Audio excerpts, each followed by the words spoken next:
Good afternoon, everyone, and welcome to the Keynote Address and panel for the India Responsible Capital Conference. This panel and the keynote is supported by the Center for Sustainability and Corporate Governance at IMA and PwC Forum, ESG Forum at IIM Ahmedabad. So we are thankful to both for their kind and generous support. Today for the keynote address, we have the honor of hosting Professor Rohini Pande. Welcome, Rohini. Rohini is a Henry J. Heinz Professor of Economics and the Director of the Economic Growth Center at Yale University. She's also the Faculty Director of Inclusion Economics at Yale. She's an elected member of the American Academy of Arts and Sciences, an Econometric Society Fellow, and a former co-editor of American Economic Review Insights.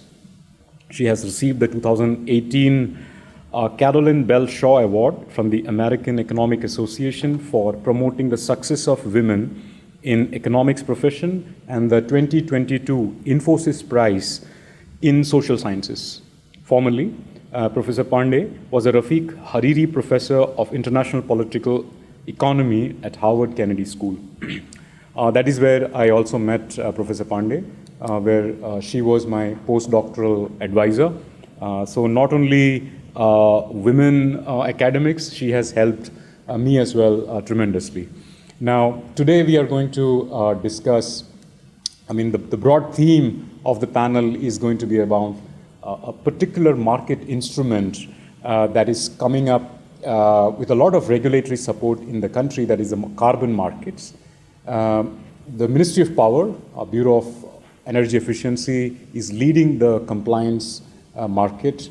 A lot of discussions from multiple stakeholders are evolving in this space, and we felt that this is a right time frame to bring about the distinct conversation that are happening in the world of academia, the difficulties which the regulators are going through, and in terms of the projects on the ground, how does a voluntary carbon project, offset project looks like? So we are fortunate that we have these three perspectives very well covered in today's panel. Professor Pande will be bringing her years of both academic policy research experience. Her team was instrumental in setting up and conducting one of the earliest particulate matter market, cap and trade market in the country. And she has a very keen interest now on voluntary carbon market. So we will get to hear from her first. And the following panel, we will have a discussion both from the carbon project development side, where Atul Mittal, who is the Asia Director for Market Development of Sistema.bio, will be talking. And then we have Farhan Syed. He's an Associate Director at PwC. PwC is closely involved with BE and the Ministry of Power in designing the carbon markets. And we couldn't ask for a better a set of experts on this subject matter today than Rohini, Atul, and Farhan. So once again, thank you all three of you to agreeing to join the panel. We will start with our keynote address by Professor Pande, around 30-40 minutes, followed by a Q&A, and then we will invite the other two panelists to have a more detailed discussion on the three different aspects that we discussed about. So, Rohini, over to you. Well, thank you very much for the invitation to be here, and thank you, Anish, for the warm welcome. So what I want to do today was really talk about, at a very broad level, what are the current challenges that we're seeing in the voluntary carbon market. And I'm an economist, so I'll be talking from the perspective of an economist to think about what can be done or what could be done to fix this market and why it's an important market. But let me just start by placing it a little bit in the case of, why are we even talking about voluntary carbon markets or compliance markets? So one of the results of the Paris Agreement in 2015 was the recognition, based on scientific evidence, that if we wanted to reduce the negative effects of climate change, we wanted to limit global warming, ideally to 1.5, but now I think increasingly people see the target as 2 degrees centigrade.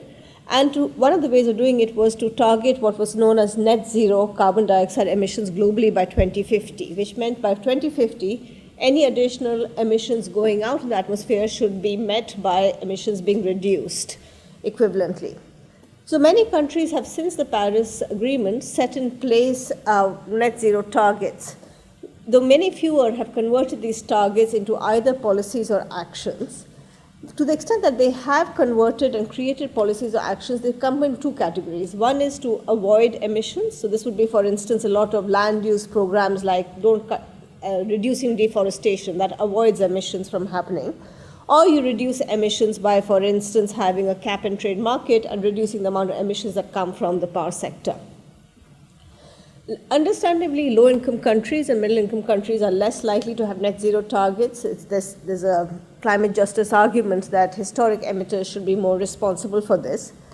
But perhaps one of the most critical aspects is that at the global level, there is no pledge that says that these net zero targets of individuals or countries should add up to a global net zero.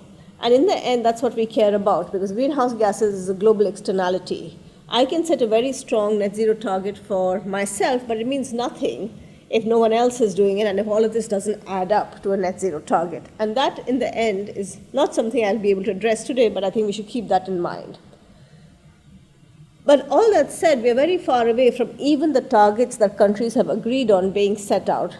So you can see a graph like this in most climate trackers. What it shows you is the gray area is right now where we are. If we take the policies and actions in place and see how it will span out, the blue gray area at the top tells you that we are on track by 2050 to be in a zone that will get us to between 2.5 to 2.9 degrees centigrade.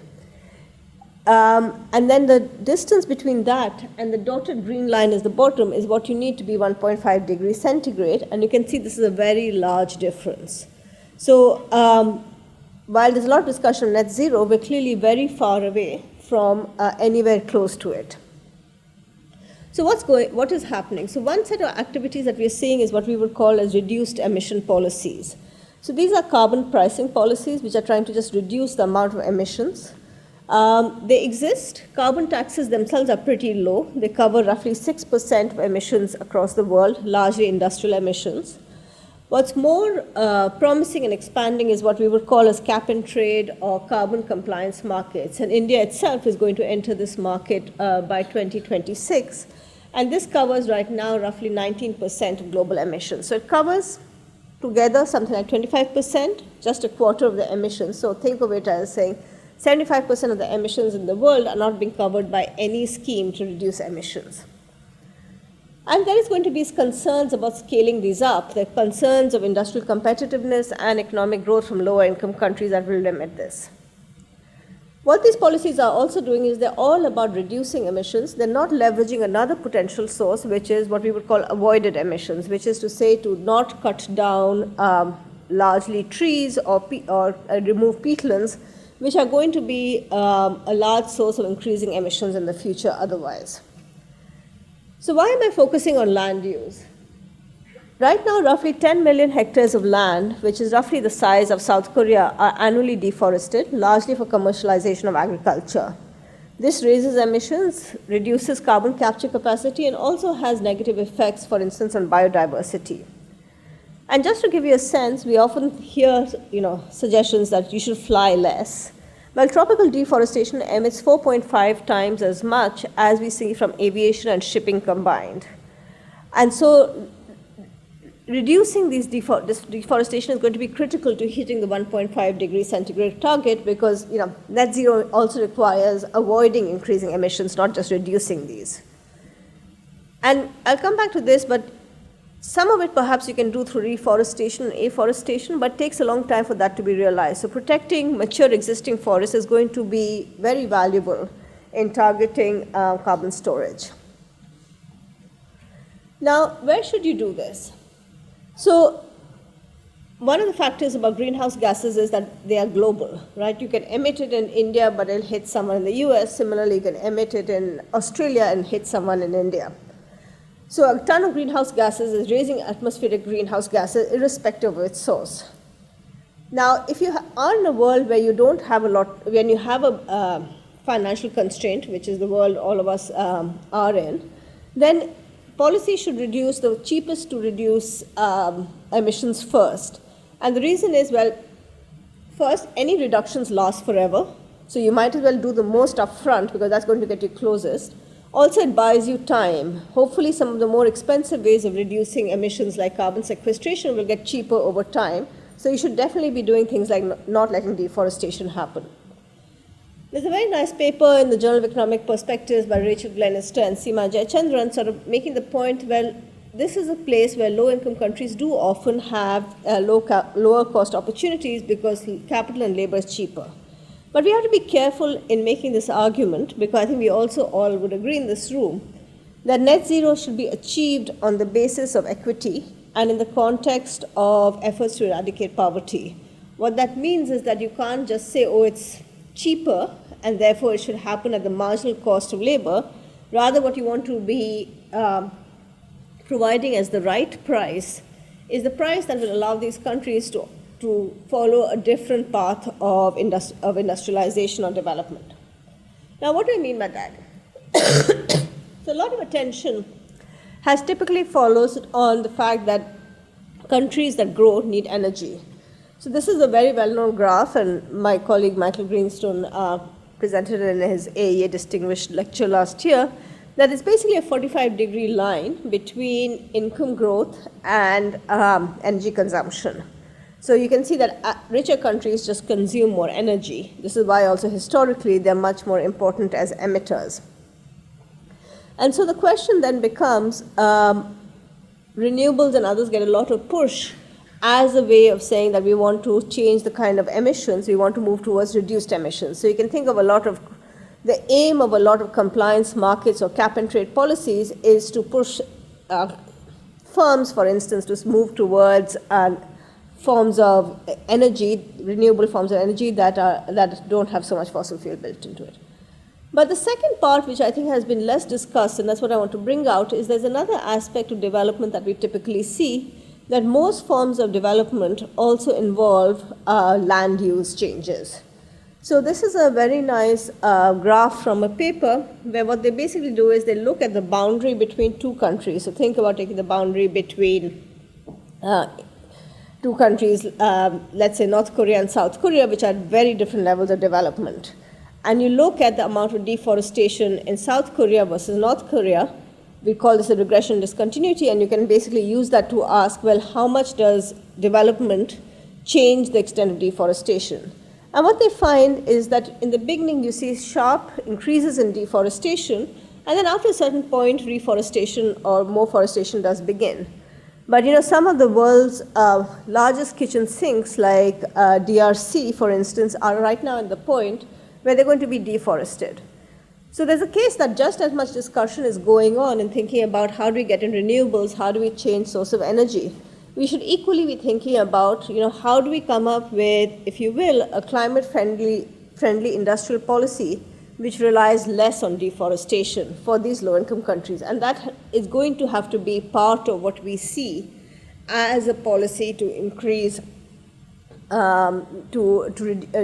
increase avoided emissions. So right now, what are the ways in which across the world we are saying trades between low-income and rich-income countries in order to avoid or reduce emissions?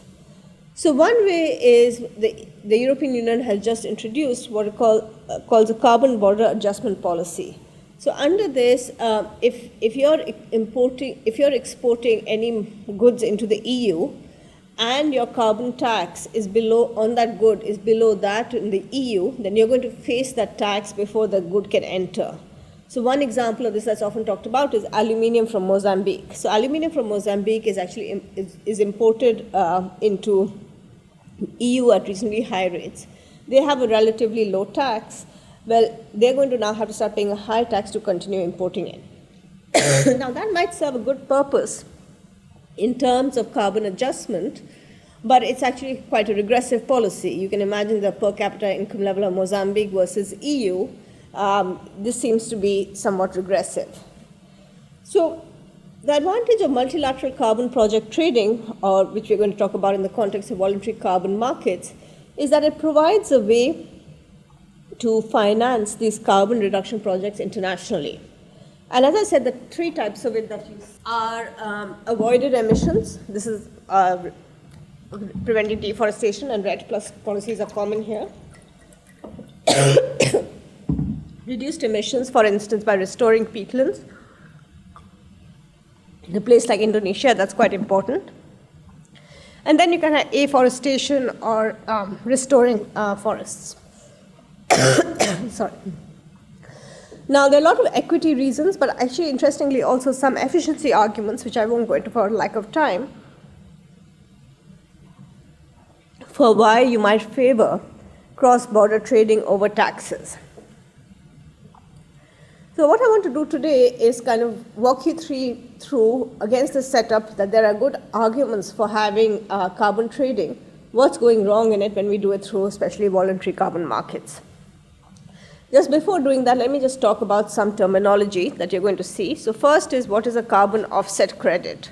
So a carbon offset credit is a measurement unit that you use to compensate a business for investing in a project that eliminates emissions. So I decide to not cut my trees to grow areca nuts, and in turn I get some carbon offset credit. Okay? And so one token is going to reflect one CO2 metric ton, and this is going to be traded on the voluntary market. The second one is a carbon permit, which is, again, it measures the same amount of CO2 emissions, but this is now traded in a compliance market. And what that means in a compliance market is that you're trading in a setting where there's a fixed amount of a cap against which the price is going to be set. So one way to think about the difference between carbon offset credits and carbon permit credits is that the prices are going to be very differently set. A carbon offset credit is just a trade between two people at whatever price they set. The trade for a carbon permit credit in a compliance market is going to be set by the fact that there is an overall cap. And reflecting this, there are two types of markets. There are regulated compliance markets that trade these credits. So EU ETS is a very well-known example of it. And then the second, where carbon offsets are traded, is the voluntary carbon market, which is individuals or companies that choose to claim these offsets towards their voluntary climate commitments. And they'll do so often absent an agreement or carbon trading framework, even though, as we know, in the most recent COP, there was some agreement reached on Article 6.4, so we'll see over the next year how that's operationalized. So what I'm going to talk about for the next 20 minutes or so is really reforming the voluntary carbon market. So just to be clear, right now the market is small. The voluntary carbon market in 2021, which was actually a point when the market was booming, retired 144 million offsets, which is roughly 0.2% of global emissions, so a small amount. But as I've argued, if it works, I think it will be very important, especially for land use. And I think land use is something that is under-monitored and undervalued in these markets right now. And as you'll see, thinking about how to reform this market is also something that's quite well suited to development economists and the low-income policymakers toolkit. It's a lot, you need to do a lot of thinking about institutional design, policy implementation in settings where you have agency concerns and often low state capacity.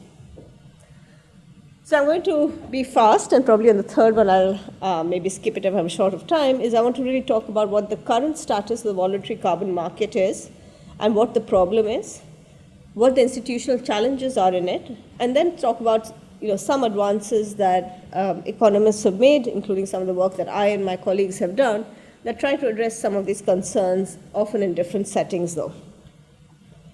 So many of you would have seen something like this. There's signs you'll find every time you want to buy a flight ticket. For instance, the last one on the right shows you can see you can choose the number of hours for your flight. So if you have a flight, I came here from London, so a 10-hour flight, I've emitted 1.89 tons. It tells me I can offset it by spending $31 compared to the flight price, this is very cheap, and so you should rightly be suspicious of how cheap it is.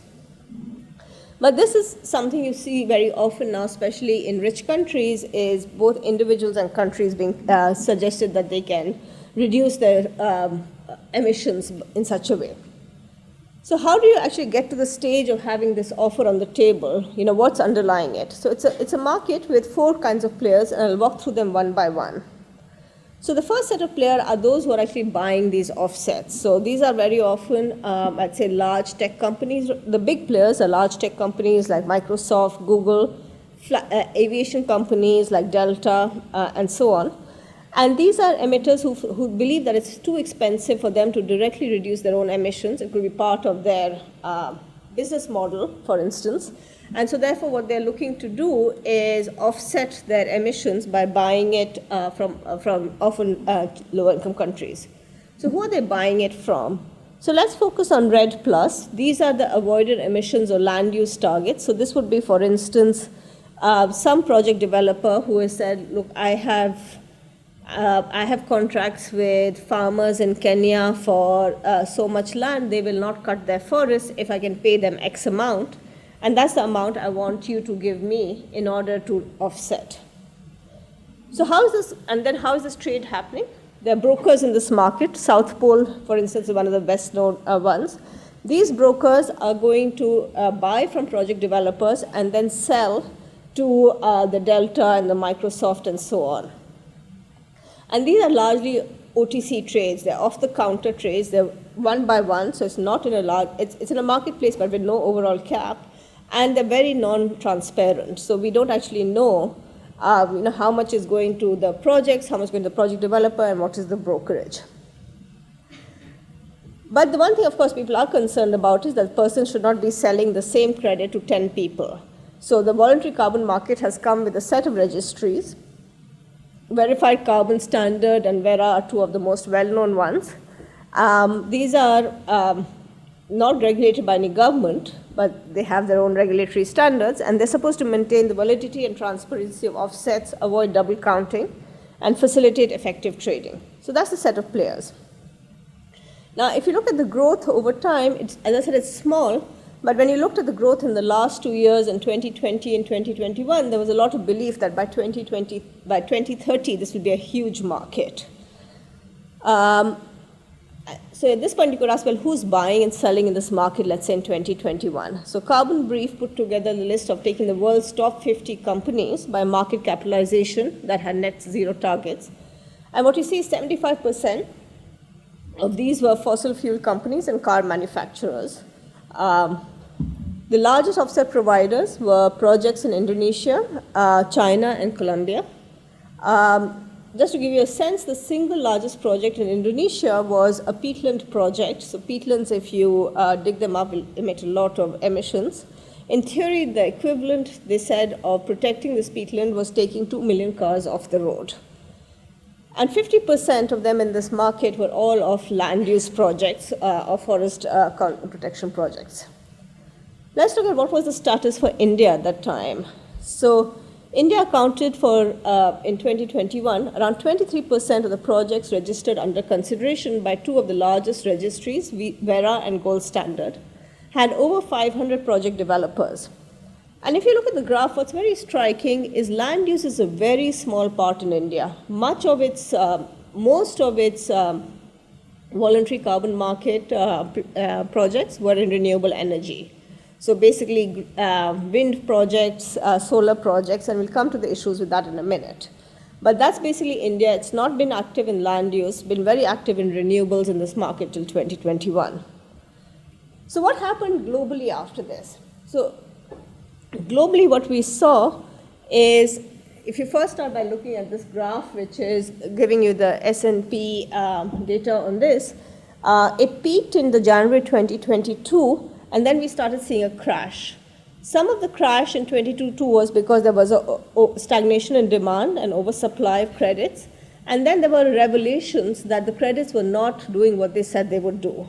And this was released in 2023, and the prices have since then crashed and are roughly under $5 per metric ton. Just to give you a sense, this is the time when the social cost of carbon, people are putting at something like over $200 per ton. This market is selling carbon at less than $5 a ton. And so what was the big revelation of why these credits were seen often as being useless? So we need to define this term known as additionality. So what's very important is what are you paying for when you're paying for a carbon offset? You're paying for an activity that would not have happened without the money. So just to be clear, a farmer who will not cut his forest, it's a good thing, and he should probably be paid for it, but he wouldn't have cut it with or without the money. So it's not additional. The money is not bringing about an activity that's additional. So if you're then using that to offset your emissions, you're offsetting your emissions against an additional cut that actually didn't happen. And so the problem is that this in some ways is worse than, say, a mistargeted subsidy, because this kind of using a non-additional credit offset means you might actually be increasing the net emissions in the atmosphere. And so there was a set of releases on this, both based on an article in the Science and then was published, reported on broadly by a number of newspapers, making this point. And as I said, that kind of the key issue is these kind of what we would call infra-marginal subsidies. They can create inefficient transfers, but in the case of emissions, the way the market was working, this was worse because it could increase global emissions. So now coming to this from the perspective of thinking about this with the lens of an economist, why is this happening? Well, you can see that this is a market that's ripe for what we would call adverse selection. If I suppose do an auction and I say, okay, I want to buy the I'm a broker, I want to buy the cheapest additional project. Who has the most incentive to come in? The person who actually doesn't have to do any activity, right? So if I'm a farm, and if I have a forest, I work as in the city or something else, I'm not going to cut down those trees on my land because I don't need them for farming. I don't need much money, but if there's money on the table, I'll take it. And so that's the problem, that there's a huge problem of adverse selection, that this is a place where you don't want an auction to go for the cheapest product because that's where you'll actually get the worst. I mean, this is a classic example of the market for lemons that George Orwell loved to give. The second problem is how the whole verification system is built in this market.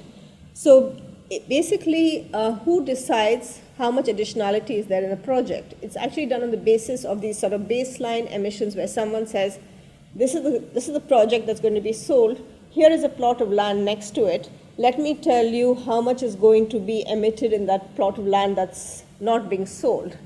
Well, the person who's doing this calculation, the auditor, makes money only if he's able to sell the plot of land to the carbon offset market. So their incentives very often are to overclaim the amount of deforestation, for instance, that would have happened without the project, without the payment being made.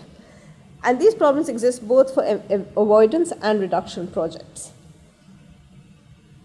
So just think about Indian VCMs and why this is something that I think is going to hit India hard in its current form.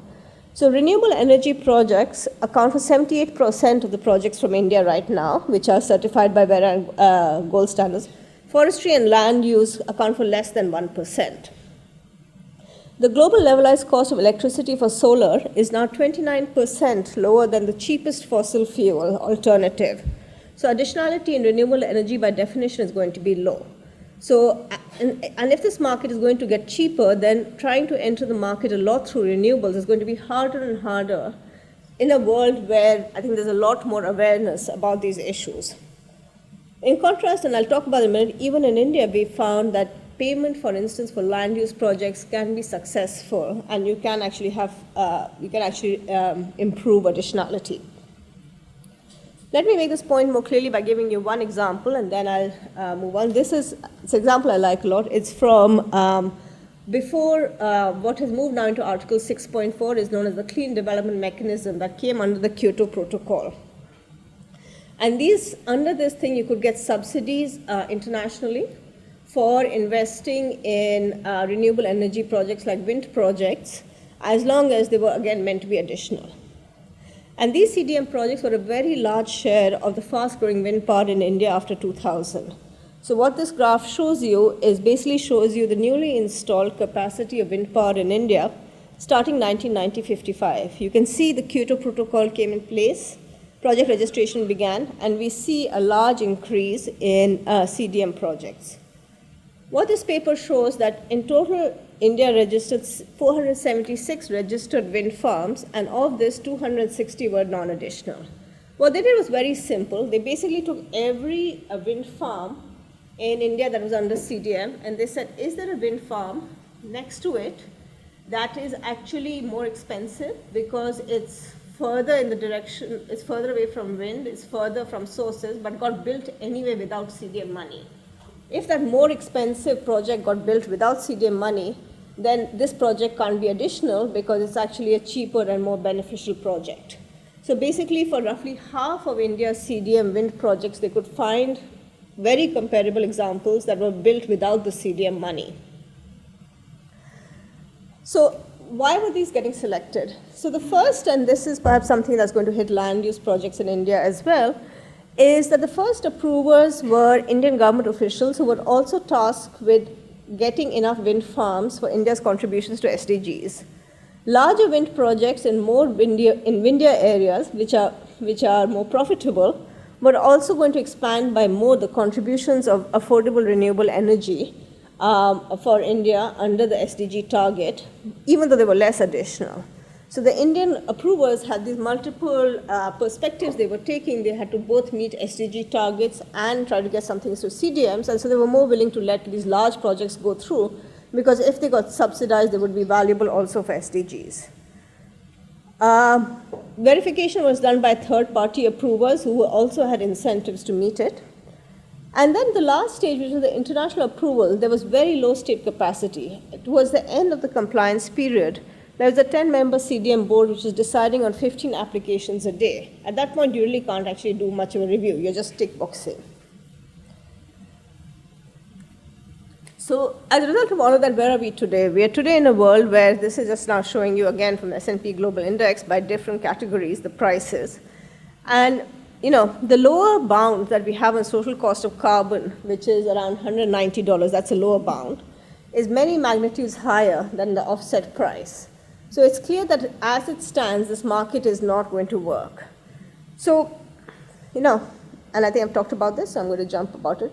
So you might say, well, why are we interested in this? Let's just stop. Well, first of all, I think there are many reasons to try to reform this market rather than just give up on it. One that actually isn't in here is that Article 6.4 just got approved in COP. And so there's actually going to be governments who are going to be putting money into this, and so we should try to ensure it has the best chance of success. Second, we also see quite a lot of interest from good buyers.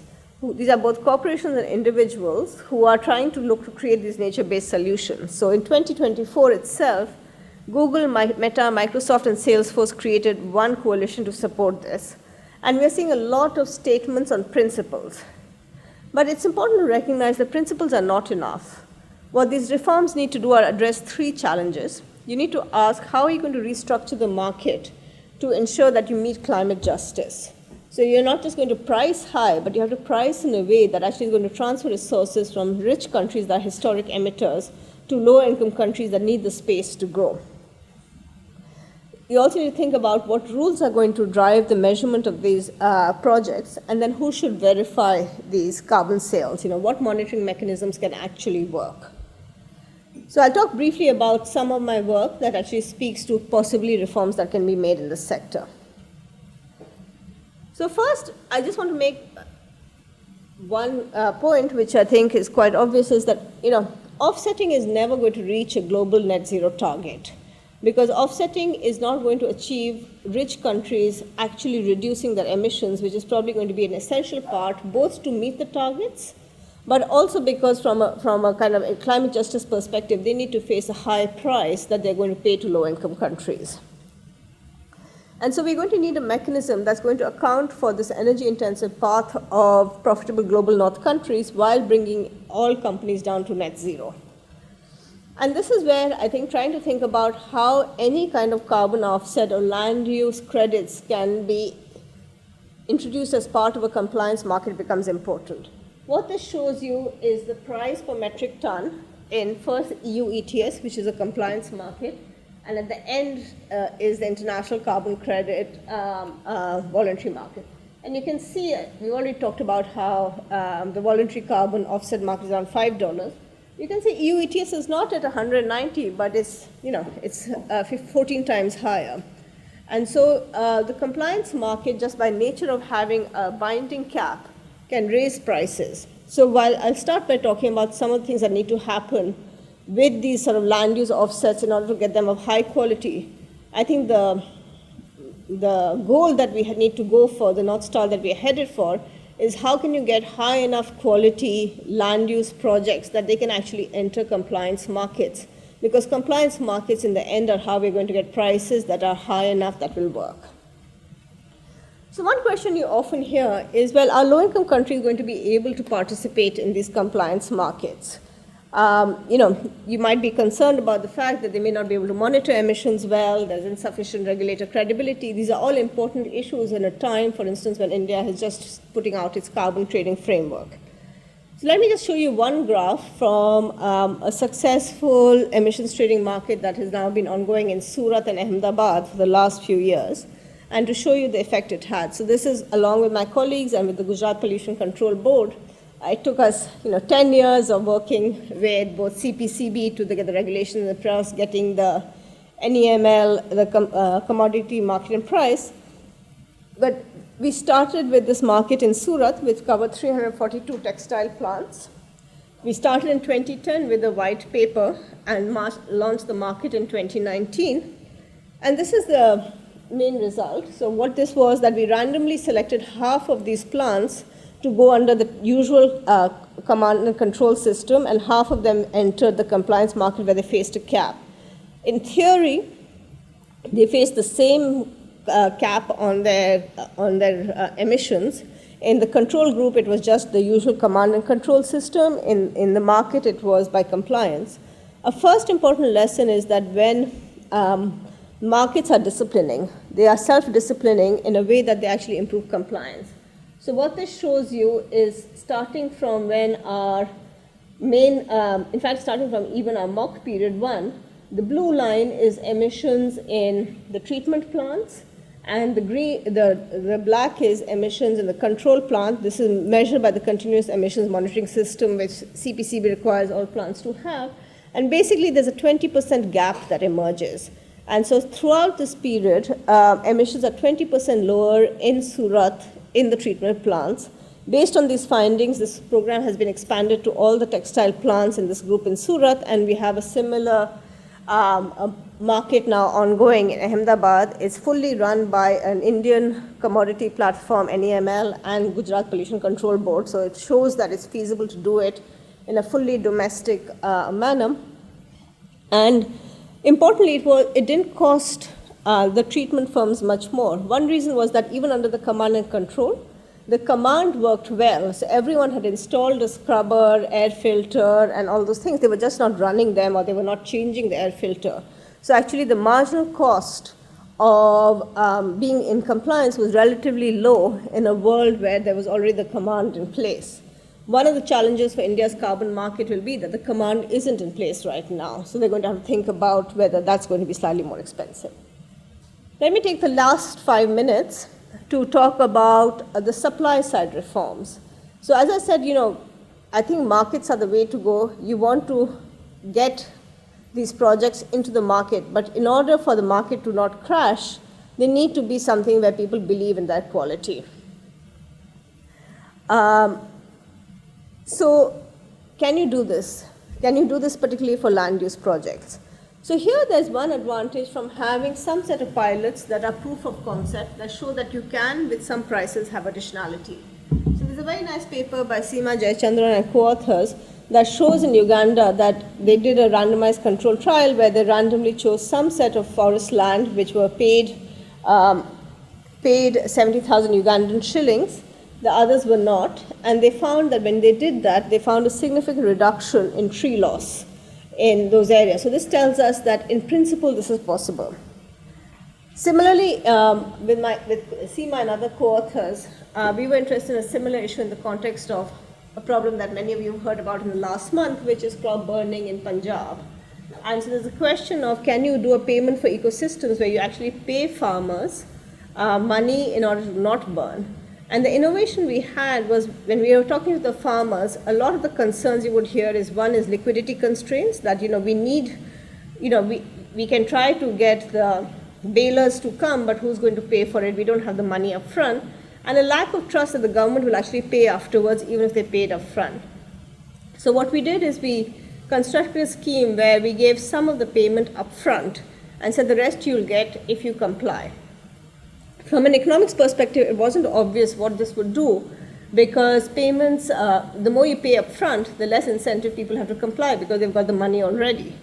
But what we found is that it mattered, and it led to farmers in the upfront PES reduced crop burning. It didn't go down to zero, but we had basically an increase of 12 percentage points in unburnt area.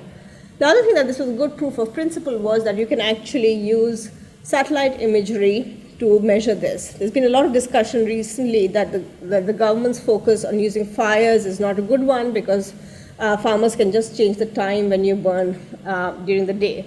But burnt area shows up as changes in land use for roughly a week after it's burnt. And that's the data we used, and I think it's something that can be used. Another example of something that we're now looking at doing is risk targeting, right? So who is going to be the most additional, the person who's the most at risk of deforestation? Can you predict reforestation using AI and machine learning techniques? So this is the map of Meghalaya, where we use data for the last 4 or 5 years with convoluted neural network technology and show that you can actually predict the risk of deforestation quite well. So the very blue areas, for instance, are going to be things like sacred forests or areas that we know there has been no deforestation, while the very red areas often are near urban places. So just to summarize, I think what's an important and credible agenda is to start trying to think about, on the supply side, to have a sandbox for evaluations, using these credible evaluations to make program standards that guide additionality. Alongside, and this second part is already happening even internationally, is that you want to try to think about how do you not only have calculations of additionality that are ex ante, but are also ones that continue after the project is first rolled out. And I think this is a place where right now, as all countries are coming up with their standards, as India is thinking about its voluntary carbon market, I think they should create the space for evaluations. There is no way without actual data and without this experimentation that we'll know what works. Human nature is complicated. It's not something that one can just say, this is my best guess, it'll work. We need hard data and evidence to bring to it. And so that's my plea to those in the room who are involved in these discussions, is create the sandbox. It's something that in financial regulations and other places we've seen successfully done, is creating sandbox where you try different regulatory methods and go with the best.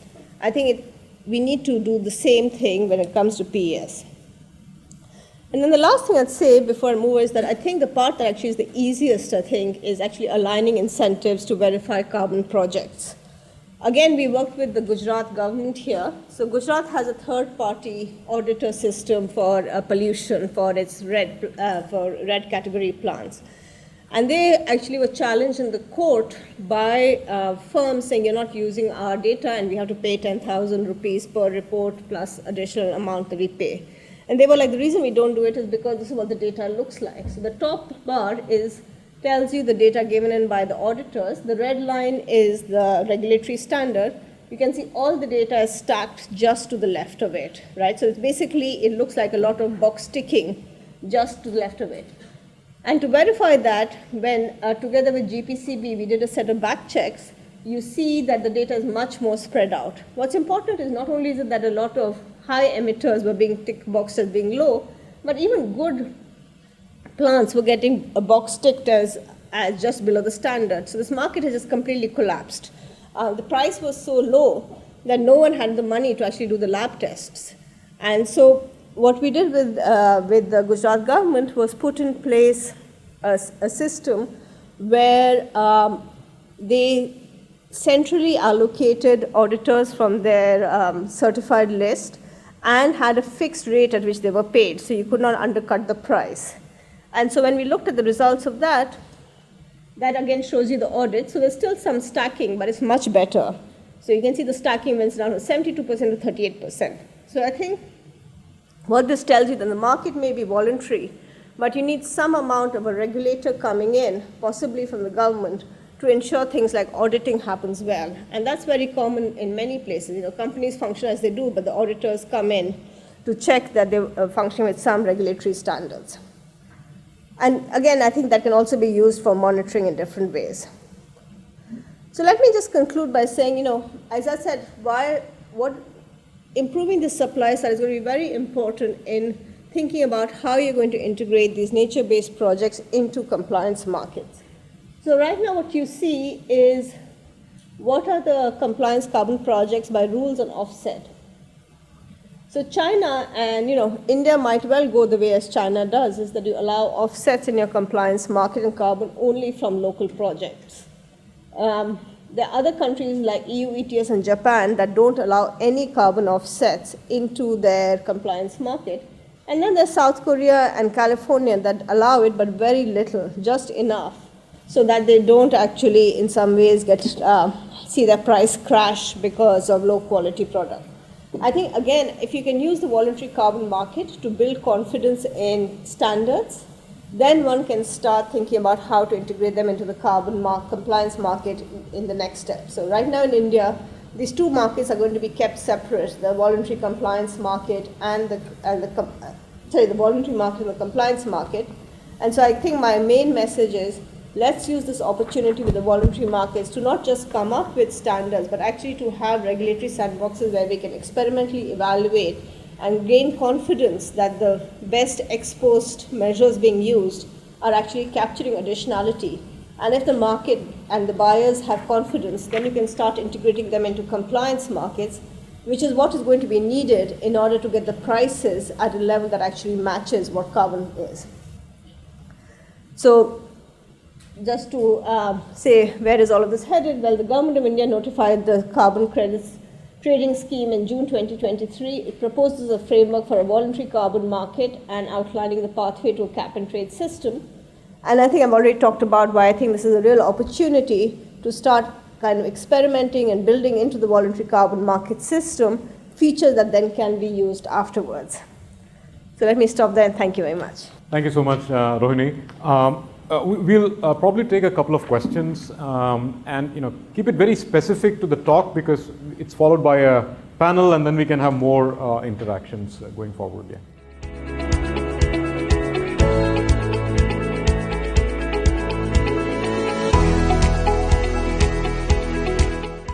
Two questions. One is on the cap and trade.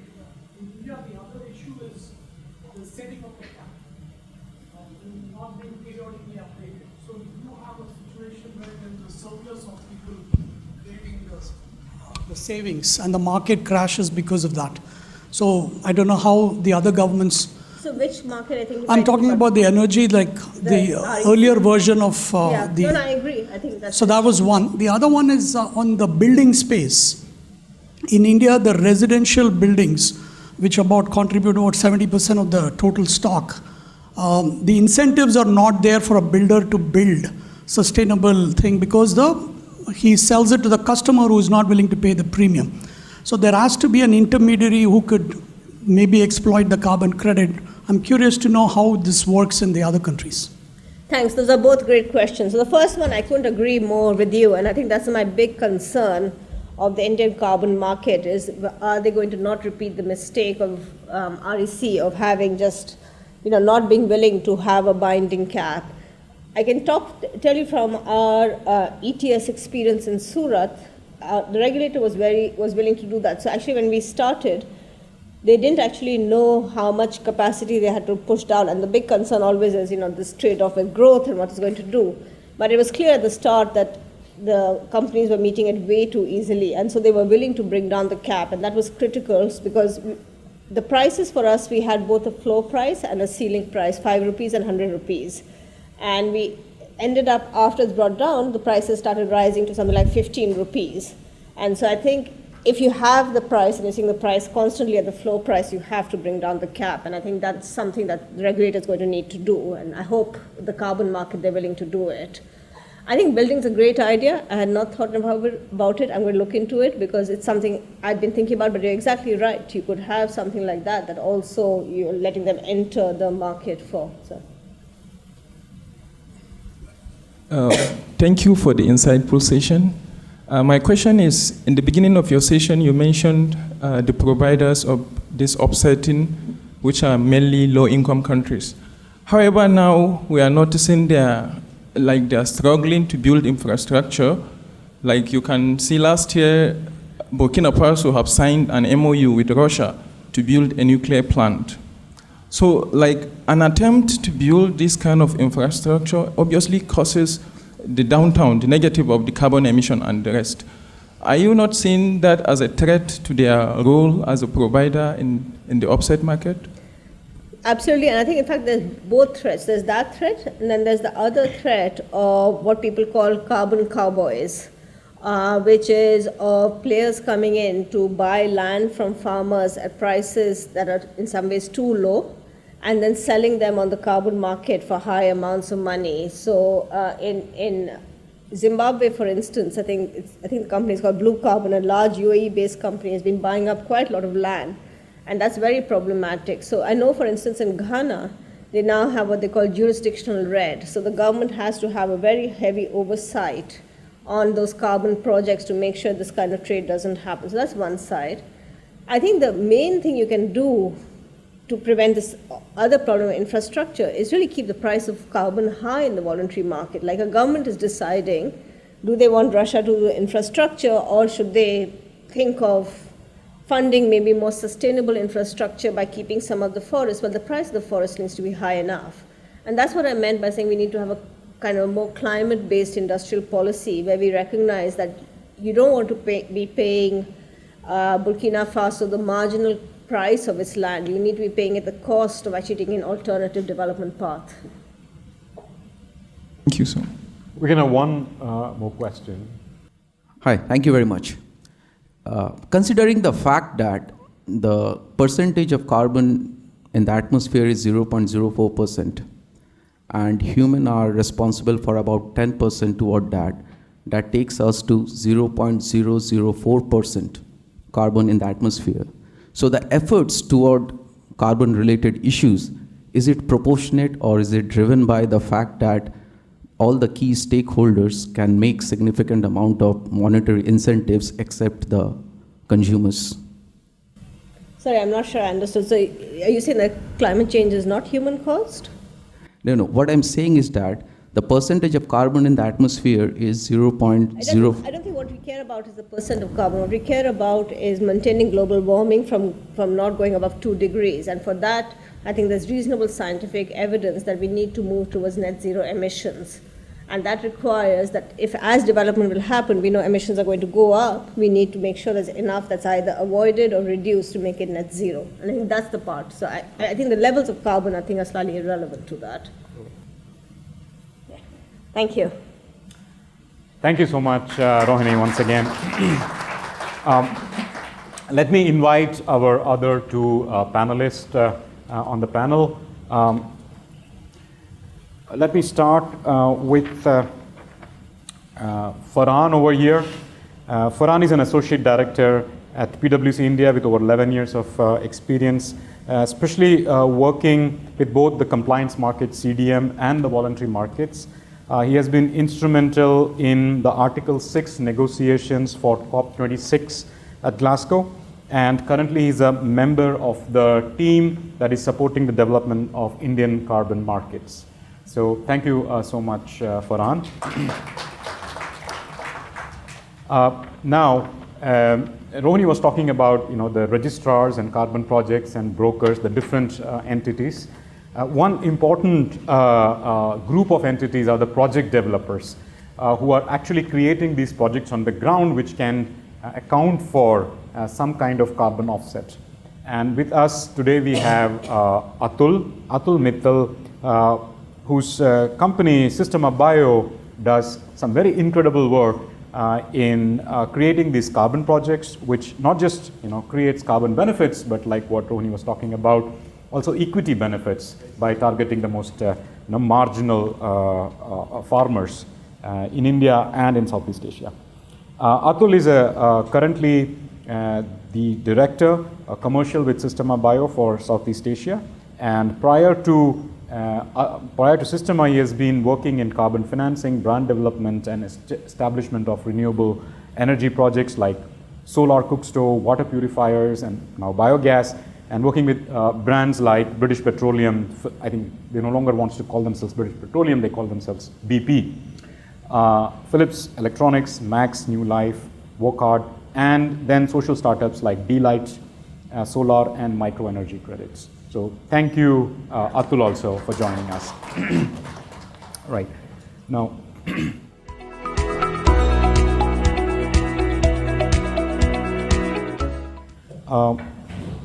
housekeeping has strategically, inadvertently kept all the academics on one side and the practitioner on one side with a significant gap in between, metaphorically also talking about what we are trying to fill the gap in between here.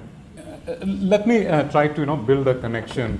Rohini talked about this offset market coming down to the consumer level. Her flight when she was booking from London to India, $31 offset. Now, the $31 doesn't really tell me anything more about where exactly is this offset going to. If for me as a consumer, maybe I'm willing to pay a little bit more if it was going to, let's say, a marginal farmer with a biogas plant versus, let's say, a large solar rooftop IPP project. Both could be doing offsets, which brings this interesting question of factoring in the information about the last mile project, the actual impact is happening. I would start with Atul, because you are the entity that is getting it done on the ground, both in terms of what it takes actually to commission a project like this, and what are the challenges when you want to integrate this information back into the market. Yeah. Let me start with that. Yeah. Thank you. See, the genesis starts with we have a very good product, and I'll put some placeholder numbers so that everyone is very clear on this. We have a product called as biogas, which provides cooking gas to the female and biofertilizer to the male, so that it's a very environment friendly thing. And it is about waste management, it is about many other things. That cost, the smallest unit costs about 35,000 rupees. A normal farmer which has 2 cows, 3 cows, will not be willing to spend that much of money. Even if he has, his mindset is not there. There comes the need to finance. And to finance the product in such a way that it doesn't hurt his pocket, he says yes to do. Biogas is a very long-term commitment, a minimum 10 to 15 years of life it has. So to get this commitment, to get him say, yes, I'm ready to install, he has to give us a piece of a land also from his agriculture. The cost of acquisition has to be very small. So hence comes the carbon markets, correct? And we take support of carbon markets that we say, the theory is that if today the farmer is collecting firewood for cooking, if today the dung of the cattle is roaming here and there and emitting methane, tomorrow when we put the biogas plant, both the dung can come into the digester as well as the cooking would be available, so no firewood would be cut. This becomes the base case. We are replacing this with biogas, hence we are offsetting the carbon. This is how it works for the farmer. So the generator of the owner of the carbon credits is a farmer.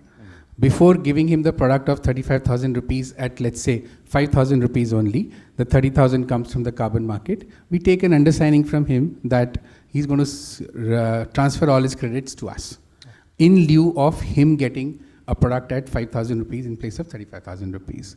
So because individual farmer cannot register a carbon program, cannot get any money. So we do collection, let's say 10,000 farmers in Gujarat, we did. We gave 10,000 biogas plants at 5,000 bucks, and the 30,000 comes from the carbon financing. We get 10,000 certificates that he's transferring the credit to us. Now then we verify this, we go to the gold standard, we create a program, we tell the gold standard, we have a program and this is removing this base case and having an impact. You please certify the credits. They take some money and they certify the credit. Once the credit is certified, all of this before we would have gone to a buyer and say, dear oil and gas company, we can have 1 million credits for you. And they say we require, and we do a purchase agreement so that the entire chain is then very easily created. So then the buyer agrees, we roll out the product, we install the biogas plants, we generate the biogas, the credits are generated every year. Every year we verify through gold standard. Every year we give money to the gold standard, and the buyer buys from us every year. Now the trick is, the carbon credits are generated every year, which means the money should come every year. But we are discounting the product on the first year. The first year we're giving the entire money to the farmer, which means we have to arrange a pre-financing. Either the buyer arranges the pre-financing or we go out to the banks to arrange pre-financing. A lot of risk rides on the developer so that he has to take care of the farmers, he has to take care of the buyer, he has to take care of the generation of credits. But eventually this pays off. Farmer gets a very beautiful product. They get a lot of support from the company. We get the money for our business, and farmer is happy, saving on firewood and chemical fertilizer. All of this is constantly communicated to the buyer. Buyer has all the information, and whenever he speaks in public, he clearly states that how these credits are coming. That's my answer. But that linkage, 35,000 worth of product, 5,000 is the upfront payment, 30,000 is coming from the carbon market, which is voluntary. It's voluntary in nature and which is virtual. Right. So, what kind of verification, monitoring systems for a plant like this actually? Correct. So, as I said, we developed a base case that we are not using firewood. We are not putting the dung anywhere here. Right. So, carbon gold standard has its auditors. They come every year. They do a random sampling from the 10,000. They'll pick up 150 units from here and there, and they'll randomly visit those places. They will have the base case on which we have got the approval. They will verify the base case. They will ask the farmer, do you still cut the wood? They will see the dung spread anywhere, and on basis of, let's say, 150 visits, they give us a rating that whatever project you did, you get a 85% rating or 90% rating or 95% rating. Then the mathematics of the calculation of dollar per ton is factored with 95%, 85%. So every year we have to go through this verification from independent auditors. We have to continuously do this process. So there is a foot on the ground cost. There is a foot, everything is cost. And that is borne by? And that's built up from the beginning when we are creating a program. So when I say 35,000, it would include all the cost to the farm. And is there any technology that is making it easier, some application? So as the carbon markets are moving, and as Rohini ma'am was saying, that it's constantly under stress. I mean, the authenticity, the transparency, the validity of these carbon markets, because if I'm saying I'm putting a biogas plant, so does a normal efficient cook stove guy would also say the same thing. So does a water purifier guy would also say the thing. Anyone who can establish the removal of base case can generate credits. Example, water purifier, a storage water purifier, not the RO water purifier.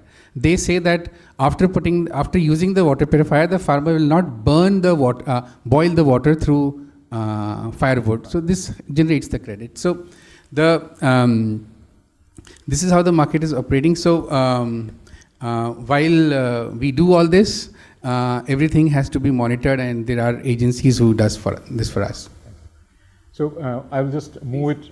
Absolutely makes sense. I would like to, Farhan, because you are involved in the design phase, and it's still in the, it's getting authored. There's a lot of scope for intervention and also incorporation of stakeholder comments. What is the current state of recognition, at least within the system, regulatory system, in recognizing this different class of projects in the voluntary? Do we have it considered? Yeah. So with regards to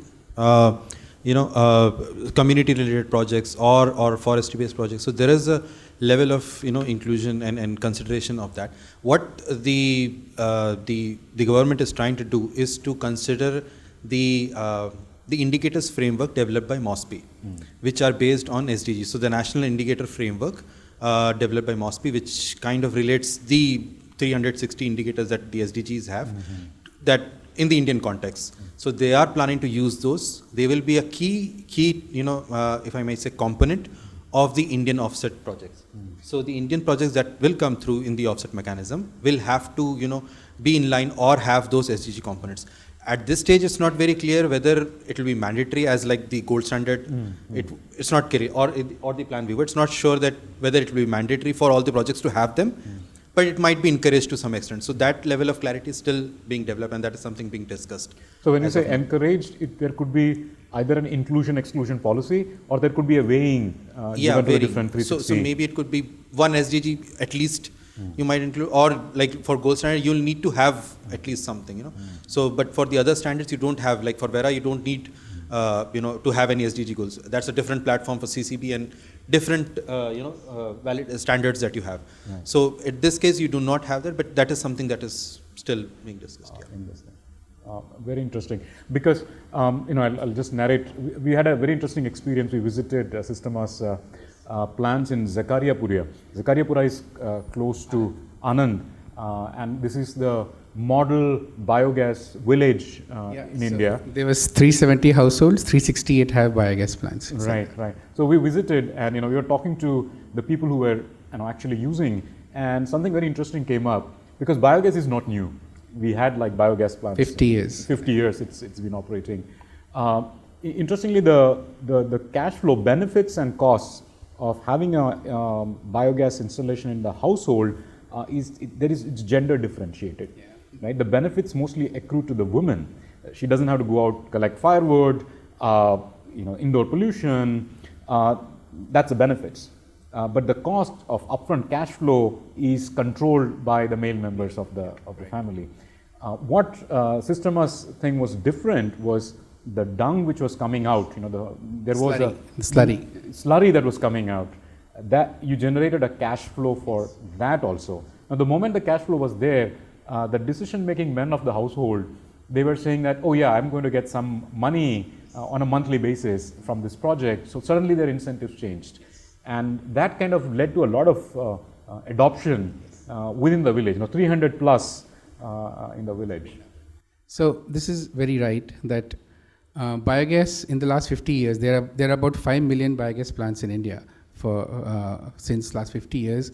Of course, 90% of them are not working. But the real incentive was always seen as biogas is for cooking. The things which are changing now is that biogas is definitely for cooking, but it is also for reduction in chemical fertilizers. Now, chemical fertilizer is a problem for every farmer. We have to still depend on phosphorus fertilizer from China. I mean, DAP is always in a shortage. So, if farmer is having a solution in the form of biofertilizer coming out of biogas, his expenses are reducing. So, his interest starts coming up. He sees very clean area because there is no dung propping up. He sees his wife is not asking him constantly for LPG cylinders refilling. Everything is happening which is benefiting both husbands and wives, and then overall it is benefiting us and as well as the environment. So biogas is a product which in fact takes about 12 out of 17 SDGs. It is the most powerful renewable energy product which is being currently marketed. So it's got multiple benefits. I'll just add, so as he mentioned, I think that is a very critical component that should be taken forward within the Indian carbon market also. Like for some of the earlier CDM projects, and in the Vera projects, you used to have a stakeholder consultation. You used to have community benefits. Right. At the start of the project, clearly outlined through a contract that this level of benefits, and I think that what happens in your projects too. So I think that benefit sharing mechanism will actually help improve the benefits to local communities, basically improve the overall developing economy. Yeah, the translation. I think that components should be a key component of the standard that comes through. Rohini, quickly back to you in terms of the co-benefits, both social as well as, like you were saying, environmental and even economical, fertilizer and all that. What do you think in terms of integrating that also into the market mechanism? So I was actually thinking about that as you were speaking. It's interesting, and I'd be curious to hear a bit more from Farhan about the thinking behind why it has to meet even one SDG. Because just to be clear, from a pure economic perspective, what you care about and what you want to cost out is additionality. whether or not there's social benefits is not obvious you want to care about. At the same time, you also want to have a single price in a market. You don't want to have 5 different prices. Now, you could say, which sounds like what the Indian government is doing, that we'll only allow in projects that have a certain amount of social benefit, and so therefore we will have a single price, but we will only take additionality from some projects. Then the question becomes, is there enough out there, right? So suppose you have, take the example of someone who is really trying to decide whether to cut their timber trees and sell them in the market, right? Now, there's a lot of additionality in preventing that sale, but you're really just giving them a different livelihood. Now, I don't know what SDG that would mean, but that is, how do you think of that not coming in because it's not meeting an SDG? It's just saying we're just going to try to change someone's livelihood. I'll respond and you can add. So the thing is, it's not one or the other. I mean, you'll have to have both. So from the carbon perspective, you'll have to have the additionality of reducing emissions. Or But you don't cut out the bunch that have additionality but don't have social benefit. Yeah. So what it happens, what the standard that they're looking at is to have both at some extent. To some extent that that in terms of the sequestration benefits or the trees benefits that you get from reducing the emissions, and have that kind of additionality that comes through either through financial benefits or through overall conservation level benefits. So what level of baseline what that was there and the benefits that come through, this is also an addition. Maybe, it's not like one or the other. You'll have to have both to some extent. It's a right way to go in a lot of ways, but I think what's interesting about it cuts out some set of projects that have additionality but don't have social benefit. Yeah. How much of the market you're cutting out with that? Yes. So you're right, and he said that both the things have to be there, but what we try and do is that we also generate immense amount of local employment when we execute biogas projects. It's not like solar, once you install then you don't go. Biogas is a digging and installation and training and then servicing. So we have about 900 people in India, a small company like us, who's only catering to after-sales services, training to the farmers, because this is a habit which needs to be inculcated. So a lot of local employment. We have to procure a lot of local materials at the site because we cannot travel pipes and nails from Pune. What's the scale? How many installations? So we have done about 1 lakh installations till now in the last 4 years. And we have about 900 people on the ground, all local gaon ka log, because they only can go and mix up. And then we procure a lot of local materials because, as I said, nails and pipes cannot be transported from Pune, our factory, to Assam. So this way we try and generate and try and balance, but how much it is, study has not been done that way. Good. And I'll just add to this point, is that you're right actually in some ways.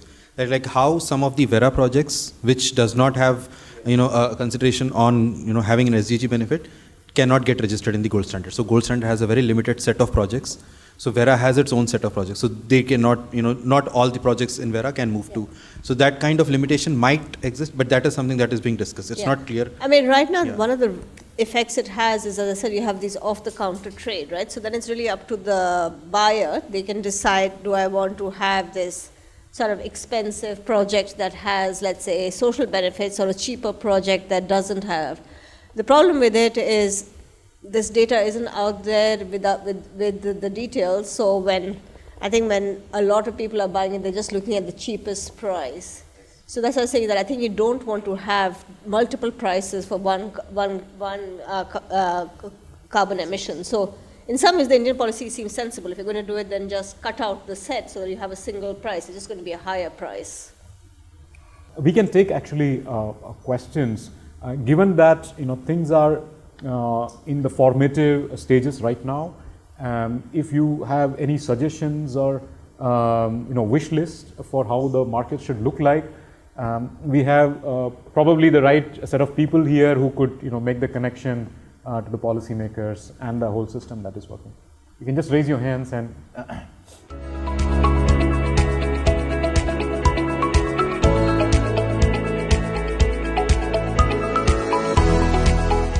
So recently we've seen developments when we talk about the term biochar and how it has impacted overall biogas and reshaping biofuels, and further, what if you could just throw some light on that and its overall impact to carbon markets, if some innovative aspect is involved there?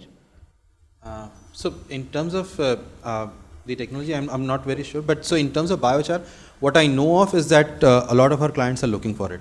The credits from biochar are currently at $100 per credit.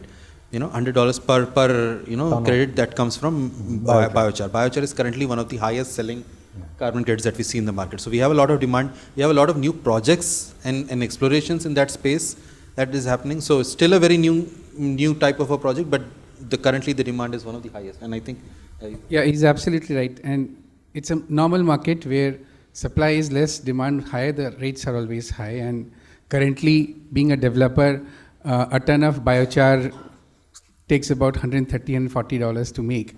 So people are not very interested to sell it at $100 because the cost of originating is very costly. Technologies are being made. The big cost is the logistics, which is a very important thing. And the second cost is that if you take any waste, it is free, but when you start taking regularly, it becomes pricey.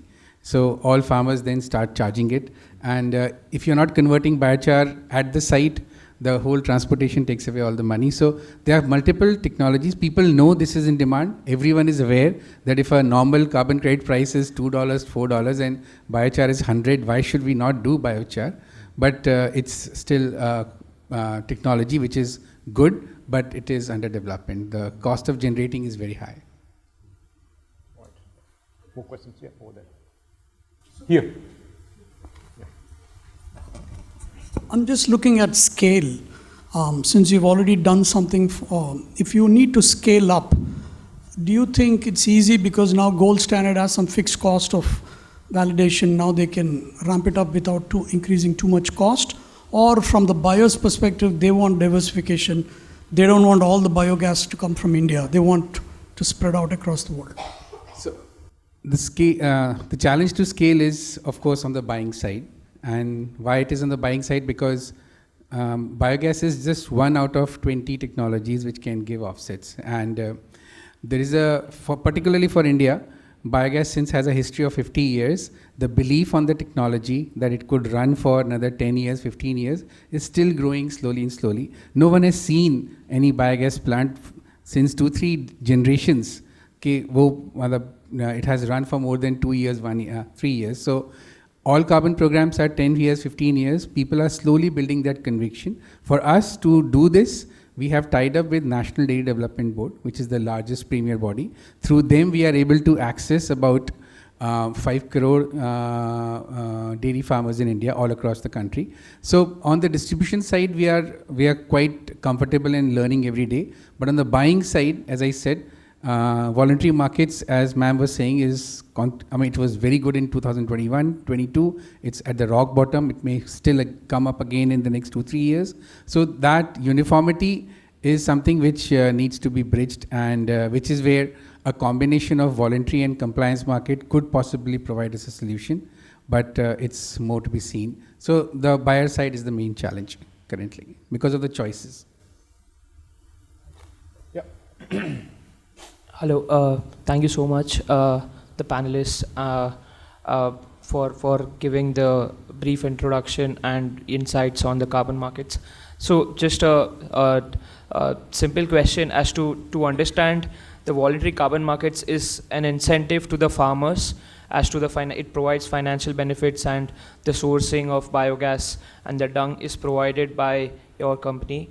But how does it help the organization if it aims to get to net carbon zero?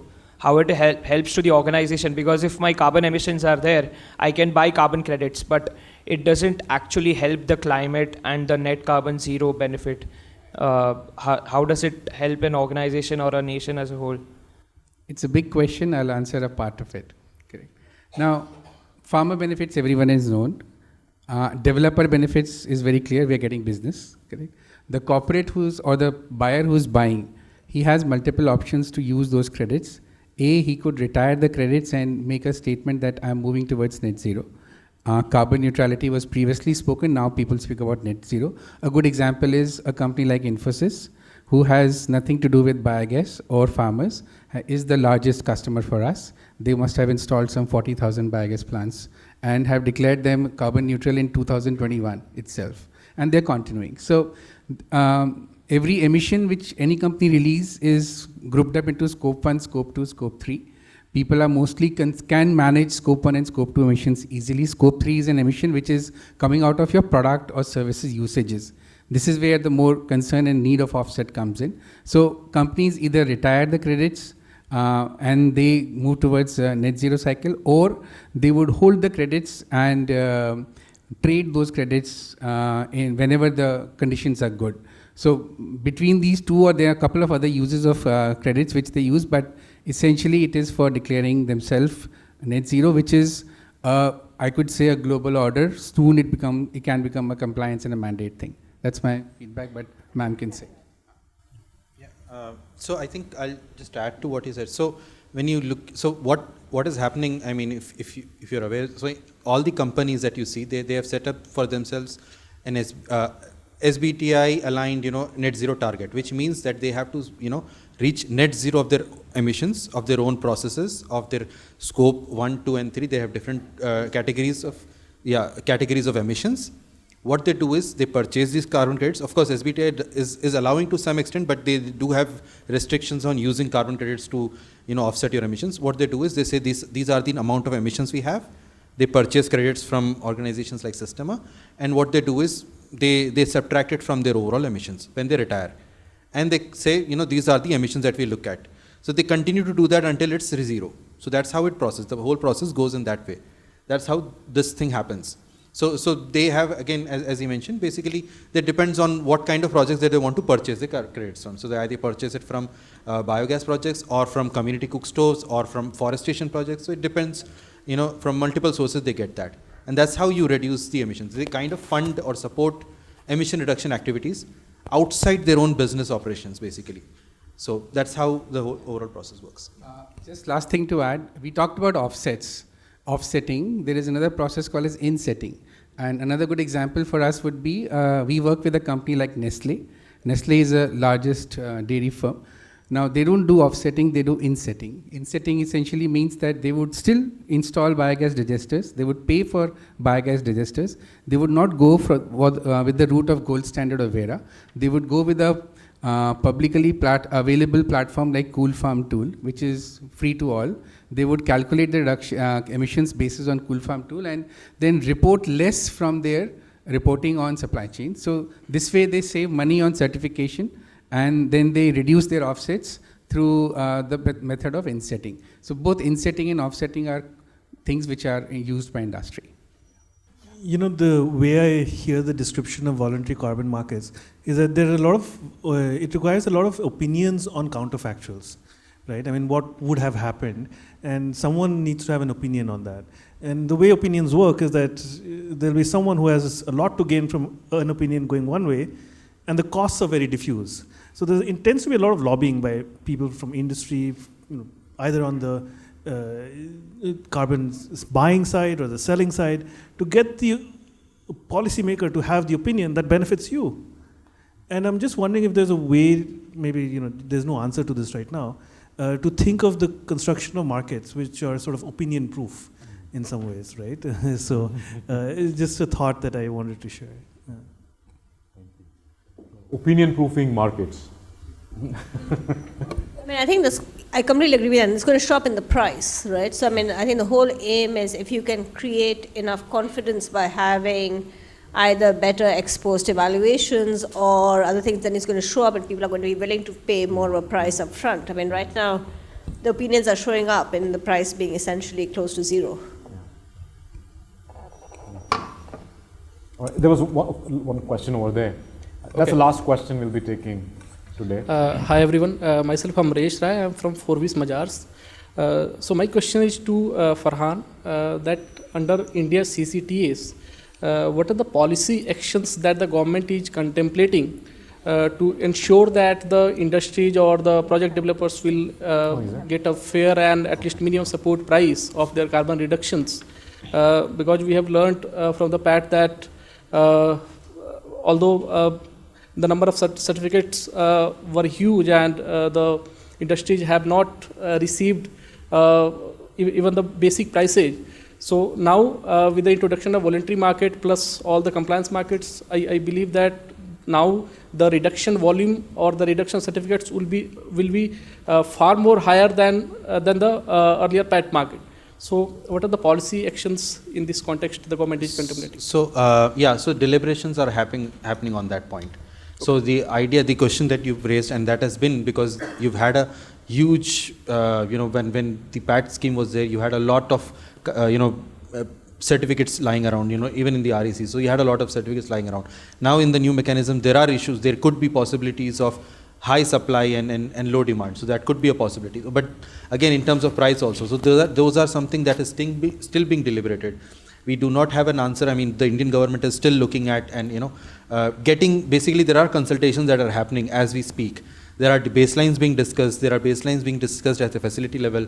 So they have hired a lot of, independent verifiers and consultants to actually research and look at that. So that is something that is being developed. I do not have an answer right now.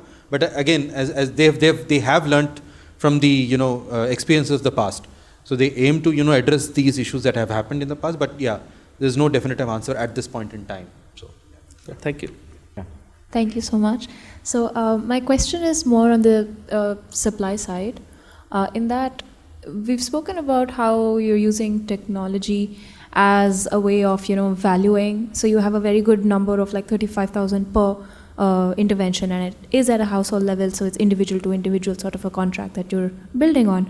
But what happens if you want to do this at a collective action level? So like we do in payment for ecosystem services, it doesn't have to be at a household level. It can be like a community that you engage with and incentivize them to change their behavior towards, say, a particular natural resource that they are in charge of managing. So how would it look on the ground for you to work with groups and not just a single household? It's a challenge which we've been fighting for a long time, that should we go on community approaches or decentralized approaches. Since biogas involves kitchen, it becomes so personal to every household that we've tried a couple of community approaches. It doesn't work. I mean, an example, there are 10 households on which all of them have cows. We can build a system where we can put a biogas plant and then all the 10 cows dung can come and then everyone can use their biogas plant. Since kitchen, again I said, cannot be shared, no one shares kitchen in India. So one person will claim that today I only put 10 kgs but I need 3 hours of gas, vice versa. This particular person is of this caste and this religion. It's very difficult to do community projects because of being in India, and hence we feel that decentralized technologies are the best technologies to scale. It's very interesting. Your dung is untouchable. So one last question we'll take maybe, because, yeah. Hello. Atul sir, I just going through your website, I'm just curious about this Sistema.bio, and then I came to know that is a claim that 1% will be in 2030 want to reduce the gas emission. So sir, green gas emission. We plan to reduce 1% of GHG emission, global GHG emission by 2030 through biogas plants. So it's a huge target. We don't know how much to sell. Scaling up hugely in India. So India has a different terrain, and altogether, farmers have been different located. And as you mentioned, that dung thing, which already a good example by you. So are you feeling that apart from providing this biogas to farmers, maybe we can shift to someone who actually maybe looking for this kind of thing without any, challenges not adopting this gas? I mean, those who can afford a bit, maybe in a middle class category, you can, because 35,000 which you're mentioning, its first year is a waiver, then later on they have to pay, sir. So no, later on they have to pay nothing. It's just one-time cost of 35,000, and then that also we're giving them just 5,000. Okay, I know that. So yes, I understand your question. See, the good part about biogas is that the raw material is available every day and it is in their house. So they don't have to get into the logistics of the raw material, which most of the bioenergy products are struggling with. So this decentralized technology is very scalable. As I said, there are 7 million dairy farmers in India, out of which we've calculated 4.5 million dairy farmers can install a biogas plant. We've done just 1 lakh out of 4.5 million. I mean, it would take at least 20 Sistema.bios to reach in next 20 years. It's a big market. All right. So thank you very much. Thank you, everyone. Thank you so much. Thank you, our panelists, and thank you all of you for joining. As a token of our appreciation to the panelists, we have a small takeaway. I would request Professor Neerav Nagar, who also co-chairs the center with me, please come on stage.